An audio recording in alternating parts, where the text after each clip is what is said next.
The next major economic crash in America is happening right now in slow motion. And the people who caused it won't be the ones paying for it. It's going to be paid by the people who built this country and served this country. And it'll be the retirees on the hook.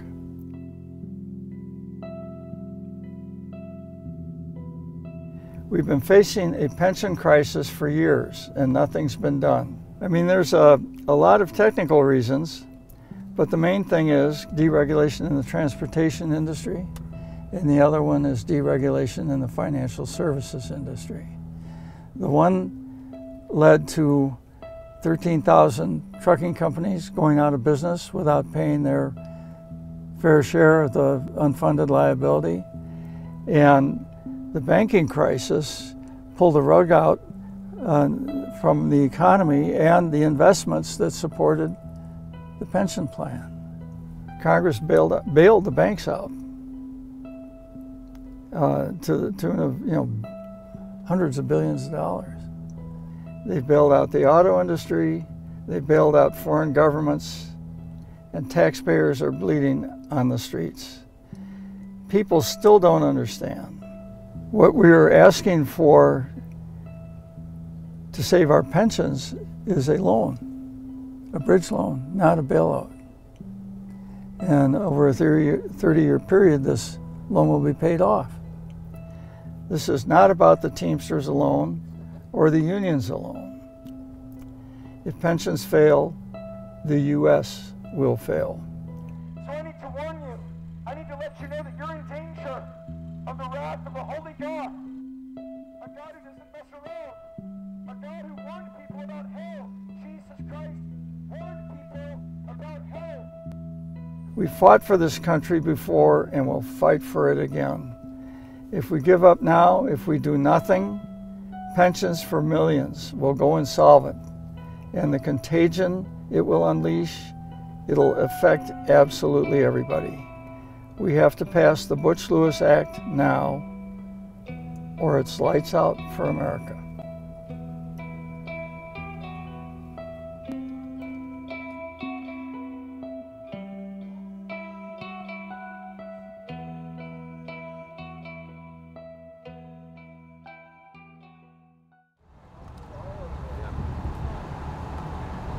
Hi, my name is Bob McNatton. I'm a retired Teamster truck driver. And I'm speaking to you from Eau Claire, Wisconsin. I'm standing before a bus that is going to take a bunch of retired Teamsters from Duluth.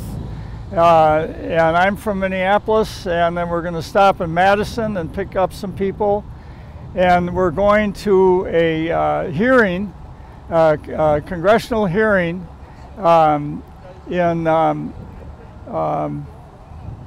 Ohio, in Columbus, Ohio, to talk about the problems with our pension. Our pension, because of the decline in the labor movement and hostile actions against unions, the pension plan will collapse in about 9 years.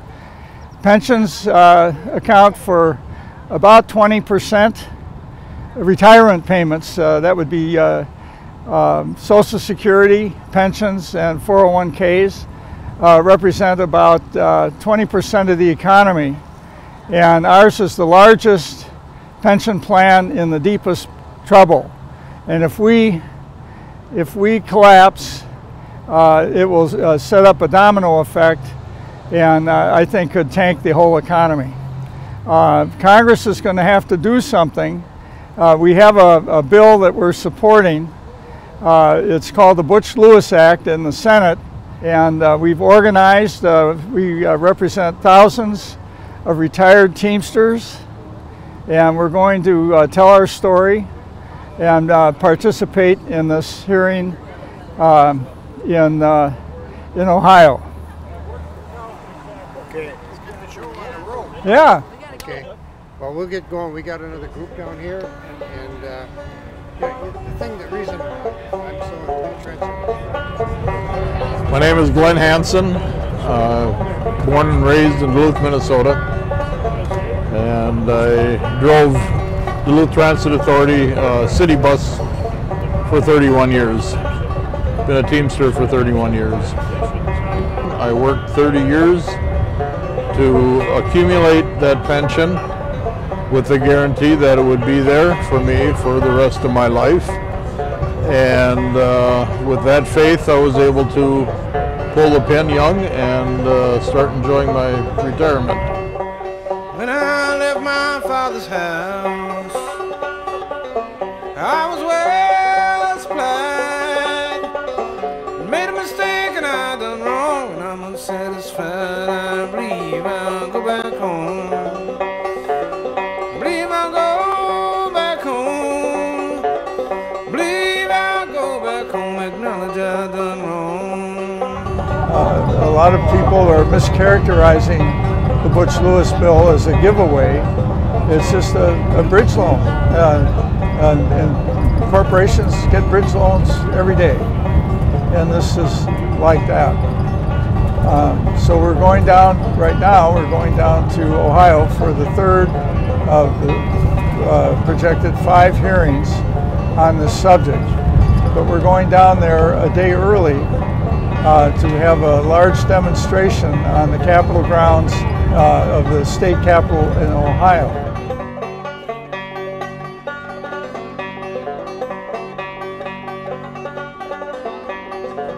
As of now, there's a threat of losing half my pension.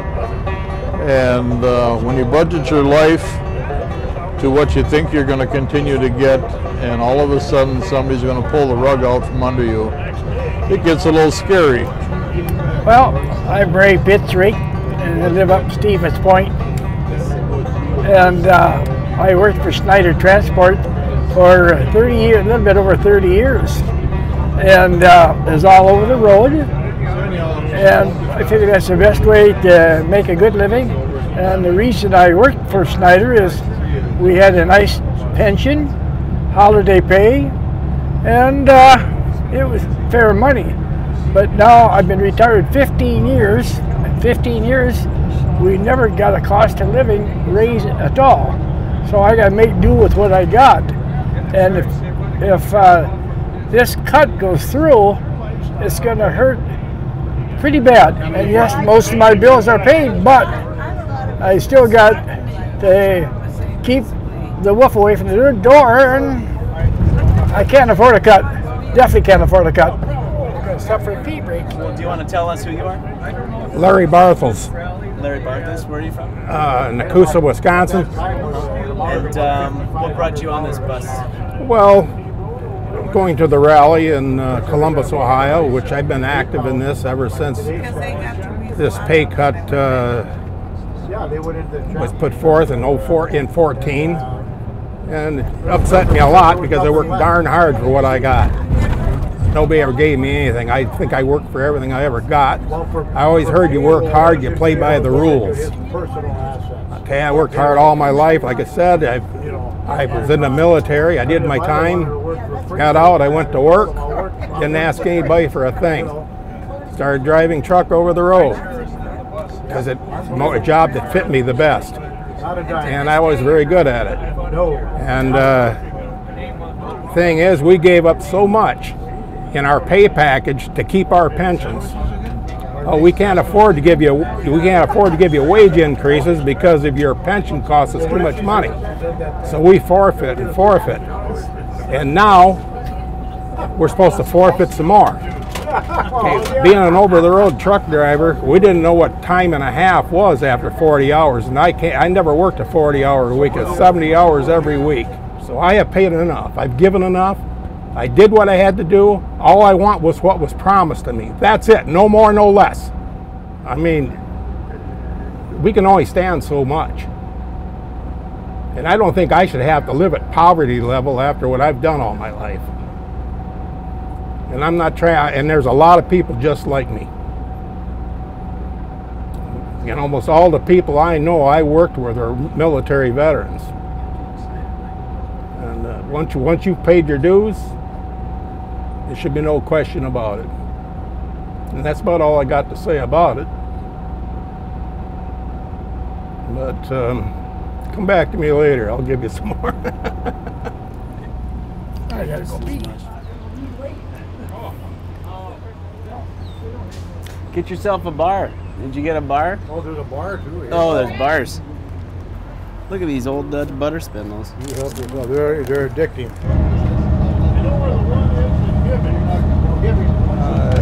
There was a time, particularly after the Depression, when the unions got strong and grew stronger during World War II and the years after.